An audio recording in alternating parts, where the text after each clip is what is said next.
Anin Buju Gakina. So I want to talk to you today about a time period that the Anishinaabe call the Fifth Fire. And we'll be taking a look at the latter half of that Fifth Fire, something that coincides with the American time period of roughly 1850 to 1890. This is predicted, or was a prediction from the Anishinaabe teachings that goes back, as you know, or should know by now for listening to my other lectures, teachings that may have gone back 500 to 1,000 years or more. And the idea was that in the Fifth Fire was predicted the Anishinaabe would go through a period of great land loss. And if we take a look at this time period, it is also a period of great land loss for the Native nations across Turtle Island as a whole. In 1845, an American journalist coins the term manifest destiny. And although this term is a new term, the concept goes all the way back to the Doctrine of Discovery. Manifest destiny is essentially the idea that Americans had a God-given destiny to take control of the land from sea to shining sea, from the Atlantic to the Pacific, of the land here on Turtle Island that they felt they could claim. This meant that that God had given them the right to claim this territory and take it away from the Native American nations who were here, and that they were justifying this as a divine mission. Now, this sort of thinking, like I said, goes all the way back to the Doctrine of Discovery, when Europeans first started coming over here with Columbus. And their idea was they had the right to take native lands if those native people were not Christian, because this was their right that God had given them as Christian people. As Europeans had that right from God as Christian people to take land from non-Christian people. So this concept goes, like I said, the concept of divine destiny goes back a long ways in European settlement of the Americas, Turtle Island, and South America. What is interesting with Manifest Destiny is in the earlier versions and renditions of it, Christianity figured prominently, that it was all about bringing Christianity and civilization to a barbarous land, a savage land, and the savages who lived there. All of those very descriptive words in quotation marks, please. So it was very much wrapped up in bringing civil manners and governmental ideas and everything Europeans thought of as civilized to people that they persisted consistently wanted to paint as somehow not having, these manners of polite behavior, not having these forms of governance and political philosophy and religious philosophy.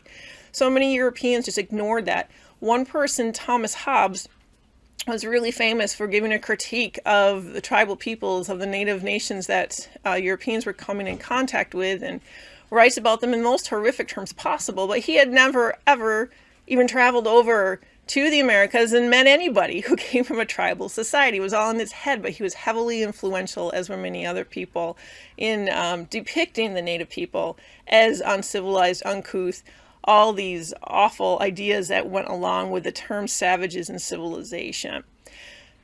With Manifest Destiny, we start to see, religion obviously is still very heavily involved, the concept that the Christian God was giving Americans this destiny, and of course the idea of civilizing the so-called uncivilized, and again that term civilization, a very problematic term that we discuss elsewhere.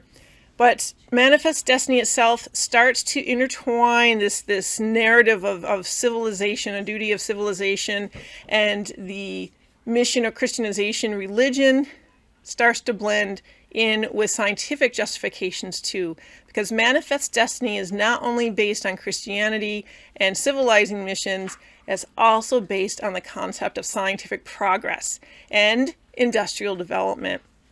So Manifest Destiny is about Americans not only having the right to take land from people, but that anything or anyone who stands in the way of their manifest destiny is seen not only standing as an obstacle to American destiny, but starts to be termed and talked about in terms of being an obstacle to science, an obstacle to progress, an obstacle to industrial development. In terms of the scientific advancement aspect of Manifest Destiny, tribes at the time, and even to this day, tribal ways of living are seen as remnants of the past, as somehow not very advanced. And we even have the very term primitive to imply that they are very simple, easy, rudimentary ways of living. Nothing could be further from the truth, but this concept still persists in our mind, and it comes right directly from that American perception of what progress is. Progress was about a linear advancement on the timeline, where those who were seen in the past were considered irrelevant compared to those who were in the present. Those who were in the present were going to be less advanced than those who were to come in the future. That's still an American concept of progress that's very strong out there. So tribes were seen as standing in the way of that progress, of that scientific advancement. Tribes also, those tribal nations, sat on land that was tremendously rich in what Americans now call natural resources. And I have a problem with that term, because in so many traditional indigenous ways of thinking, those aren't resources, they are relatives, right? Those trees are not things, they are our relations. Those bear and deer and wolves are not things, they are our relations. So I have a problem with that term natural resources, and that's why I'm often saying so-called natural resources, or put that in quotation marks. But tribes, because by and large over time they had developed very highly ecologically sustainable societies, the lands that they called home were immensely rich, bountiful, and full of gifts to give people for survival. Not just human people, all relatives, all beings who were a part of that land. This also happened to mean that they tended to be rich in things that the industrial society wanted to use to expand the industrial economy. So tribes were written off as being sitting in the way of scientific advancement, because they were written off as living lifestyles that were of the past, that were simple, rudimentary, when nothing could be further from the truth. Tribes were written off as standing in the way of American industrial development, because they sat on land of so-called resources that American industrial society badly wanted. They were seen as non-Christian, obviously, because they had their own complex religious philosophies, which even physics today struggles to understand because of their complexity. And they were written off as not civilized because they weren't like Europeans. They had their own cultural ways of doing things, and things that were old, that went back long, had been around in development for a very long time. So all of these four things, the Americans depict the tribes in a negative light, using these four things as missions. There's a scientific mission of progress, there's the economic mission of industrial development, there's the religious mission of Christianization, and then there's just the plain sacred duty of civilization, to bring civilization to the so-called backward peoples of the world. All of this gets rolled up into manifest destiny and into a self-appointed idea that God had given Americans the right, indeed the destiny, to take the lands from Native American people and put them in the hands of the Americans to use those lands so-called properly. This, of course, creates problems and conflict, and we will take a look at that.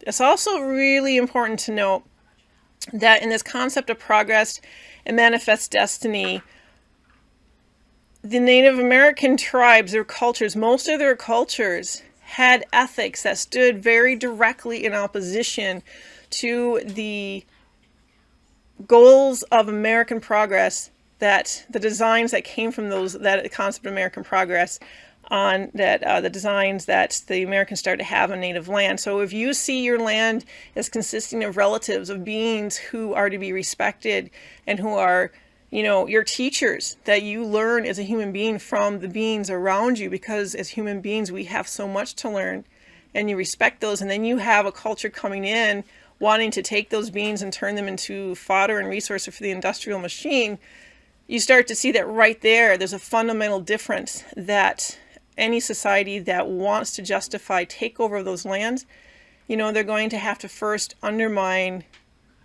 any consideration other Americans might give to these native cultures, values, and environmental ethics. And so that too, it becomes a cultural warfare that we're going to take a look at after 1890. All right, that's all I have to say for now on Manifest Destiny, and we will take a look at its impacts on the Plains tribes in particular, with a focus on the Ochete-Sakowin or the Sioux, and go from there. Okay, Bama P. Talk to you in a bit.